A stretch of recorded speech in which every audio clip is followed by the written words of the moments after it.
Olá pessoal, estamos aqui para mais um vídeo e dessa vez a pergunta é: será que o dilúvio bíblico realmente ocorreu? Tudo aquilo que nós conhecemos como a história do dilúvio é verdade? Como tantos animais couberam na arca, como eles vieram para a arca, como voltaram para os seus habitats onde hoje nós nos encontramos, é verdade?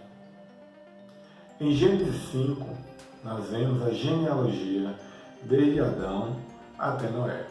É muito importante essa parte que nos dá a ideia de tempo. Através dessa planilha, nós podemos observar algumas informações importantes. Vamos considerar o ano zero, o dia da criação de Adão e Eva. Foram 930 anos de vida de Adão. O seu filho, que vai fazer parte da genealogia de Cristo, é Sete, aquele que foi dado em lugar de Abel, após ele ser assassinado por Caim. Sete nasceu no ano 130 e viveu um total de 912 anos.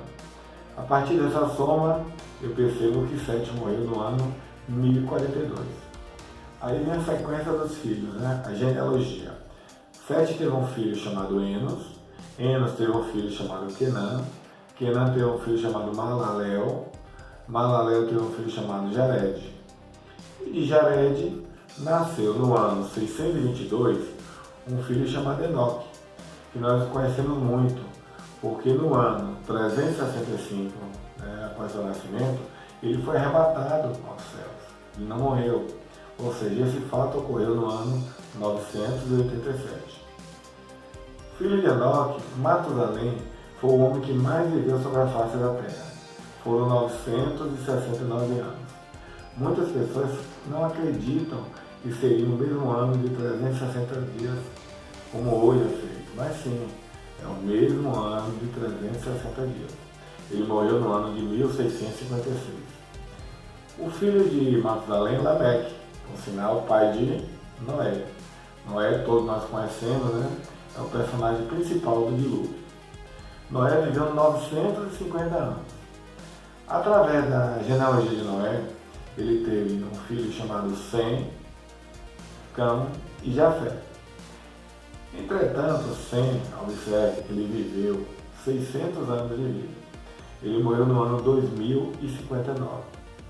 Também, através do livro de Gênesis, nós podemos perceber que o dilúvio ocorreu no ano de 1656. Foram 371 dias, o tempo do dilúvio. Muitas pessoas pensam que o dilúvio foram 40 dias, mas nesse estudo nós vamos poder perceber que 40 dias foi o tempo de água, em que a água caiu do céu e das fontes. No ano de 1657, Noé e sua família saem da arca, assim como os animais. Nós também temos figuras importantes na história bíblica, que é Abraão, que nasceu no ano de 1948, e morreu no ano 2123. Isaac, que nasceu no ano 2048 e morreu no ano 2228. Interessante que aqui nós estamos contando o ano a partir da data de criação de Adão e Eva. Não tem nada a ver com o ano que nós estamos hoje. Se a gente fosse contar desse ano zero, segundo o calendário judaico, nós estamos no ano 5780. Também nessa planilha, nós podemos observar uma coisa interessante.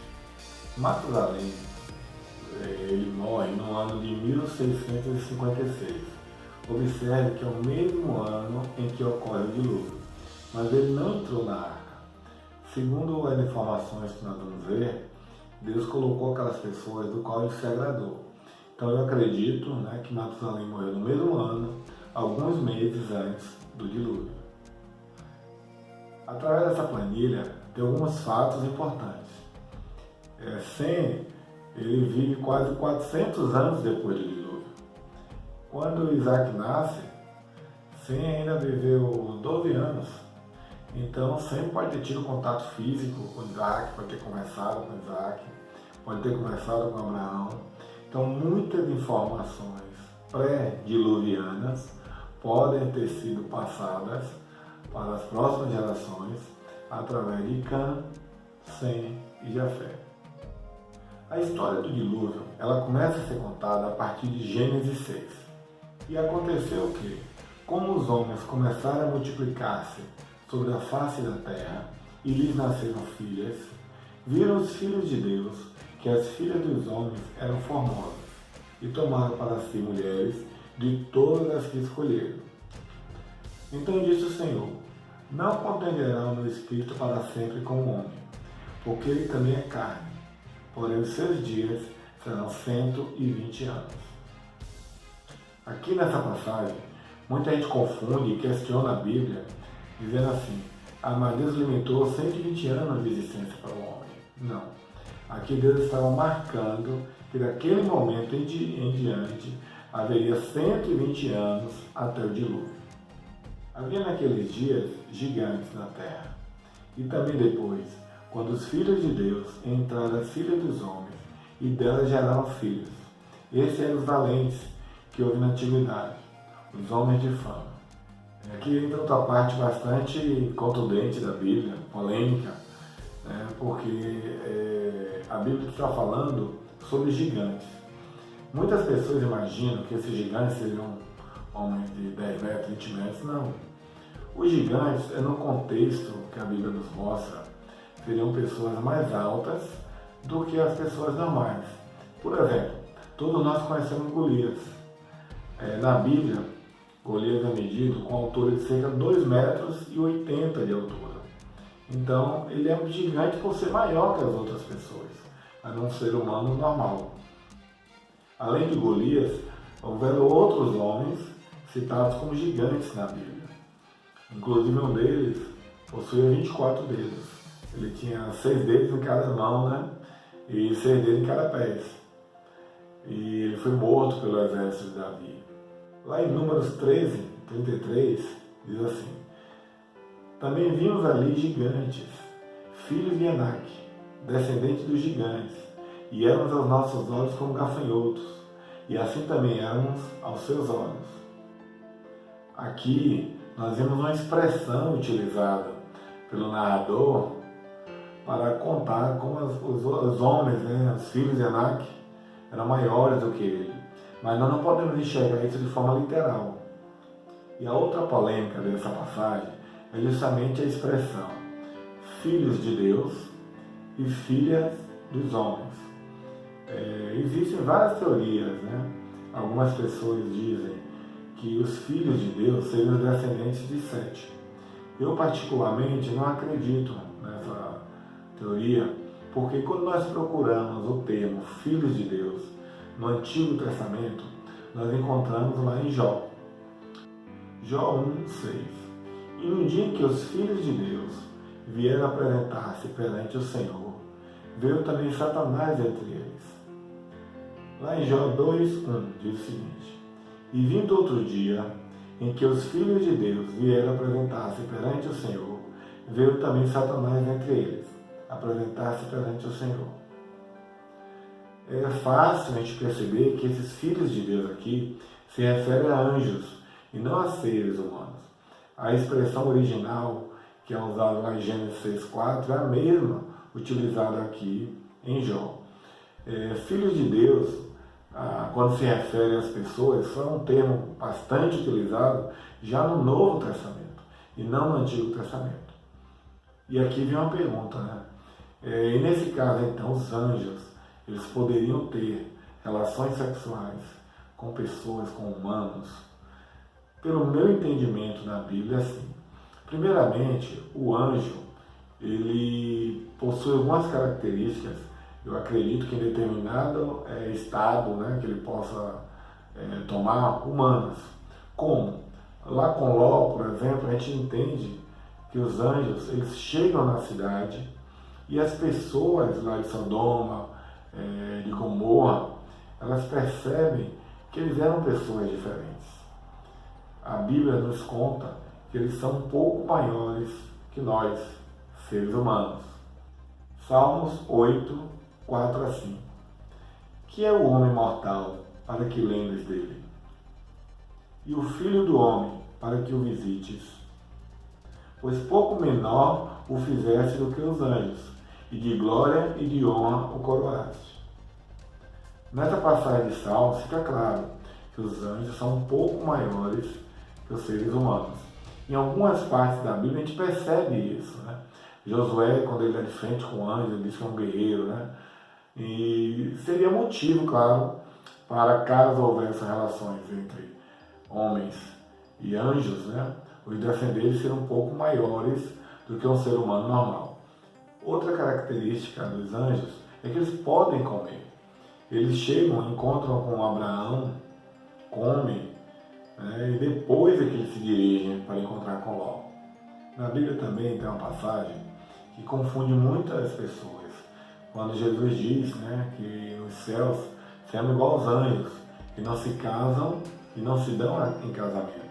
E na verdade sim, essa atitude dos anjos foi uma coisa errada, foi uma coisa totalmente contrária à destinação deles.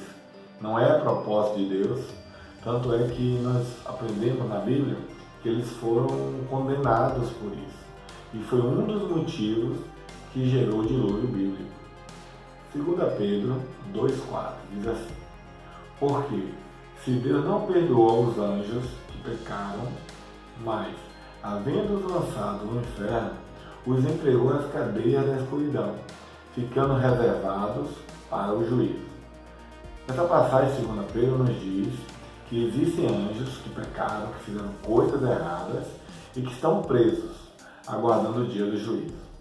Mas, lá em Judas, nós vemos o seguinte: Judas 1, do 6 ao 7. E aos anjos que não guardaram o seu principado, mas deixaram a sua própria habitação, reservou na escuridão e em prisões eternas, até o juízo daquele grande dia. Aqui dá para a gente observar o quanto é semelhante a descrição de Pedro e a descrição de Judas. Ambos pecaram. Nos dois casos, os anjos foram presos. E aqui Judas fala sobre sua habitação. Essa habitação ela pode ser entendida como a forma que o anjo estava, né? Ele deixou a sua habitação natural e a forma como ele estava no momento em que ele cometeu o pecado. No versículo 7 diz assim: assim como Sodoma e Gomorra e as cidades circunvizinhas, que, havendo-se entregue à fornicação com aqueles e ido após outra carne, foram postas, por exemplo, sofrendo a pena do fogo eterno. Acho que aqui nesse versículo a gente consegue relacionar ainda mais que houve sim uma relação entre, vamos dizer assim, um tipo de carne, né, que é o tipo do anjo, com o tipo de carne das mulheres. Quando Judas diz, indo ante a outra carne. E ele cita a questão da fornicação. Ou seja, uma relação sexual ilícita que houve entre esses anjos e as mulheres, filhas dos homens, relatados lá no livro de Gênesis. Daí sim, eu acredito que são aqueles gigantes. Agora observe, esses gigantes, eles são frutos desse relacionamento, né, que as mulheres tiveram, e passaram a habitar a terra. A partir disso, houve um grande desagrado de Deus. Deus ficou muito chateado com a atitude errada dos anjos e a maldade foi crescendo na terra. Gênesis 6, 5. E viu o Senhor que a maldade do homem se multiplicara sobre a terra e que toda a imaginação dos pensamentos de seu coração era somar continuamente. E então arrependeu-se o Senhor de haver feito o homem sobre a terra e pesou-lhe em seu coração. E disse o Senhor, destruirei o homem que criei de sobre a face da terra, desde o homem até o animal, até o réptil e até a ave dos céus, porque me arrependo de os haver feito. Observe que os filhos, né, de um anjo com uma mulher são homens, não seriam anjos. Anjo não é filho de ninguém. Anjo é criatura de Deus. Deus criou anjos, eles não se reproduzem, como Jesus falou, né? Eles não se reproduzem, mas eles podem ter relações com mulheres e ter filhos. Aqui nessa passagem tem outra questão curiosa, quando a Bíblia diz, arrependeu-se o Senhor de haver feito o homem. Mas temos uma passagem bíblica, lá em Números, que diz o seguinte, no capítulo 23, versículo 19. Deus não é homem para que minta, nem filho do homem para que se arrependa. Porventura diria ele e não faria? Ou faria e não confirmaria? Então haveria uma contradição bíblica entre essa passagem de Números e lá em Gênesis 6. Mas o que acontece é a questão da tradução. A palavra que deveria estar empregada nessa passagem não seria arrependeu-se, deveria ser entristeceu-se o Senhor. A pessoa, quando traduz a Bíblia, ela é obrigada em muitos momentos a usar termos diferentes e termos que já foram usados, porque dificulta a questão do registro, da autoria da tradução. Essas são as gerações de Noé. Noé era um injusto e perfeito em suas gerações. Noé andava com Deus. E gerou Noé 3 filhos, Sem, Cã e Jafé.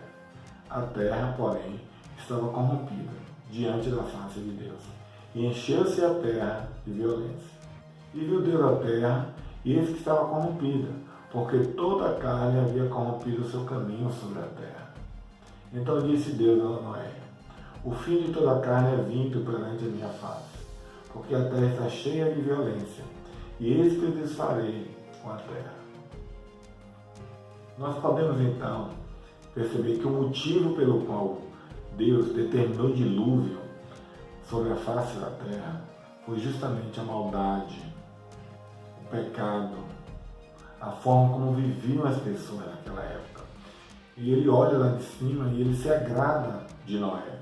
Então ele vai chamar a família de Noé, que seria Noé, seus 3 filhos, e as mulheres de seus filhos, assim como sua esposa, são 8 pessoas, para preparar a arca e naquela arca reservar, guardar a vida de um par ou a quantidade de cada espécie de animal.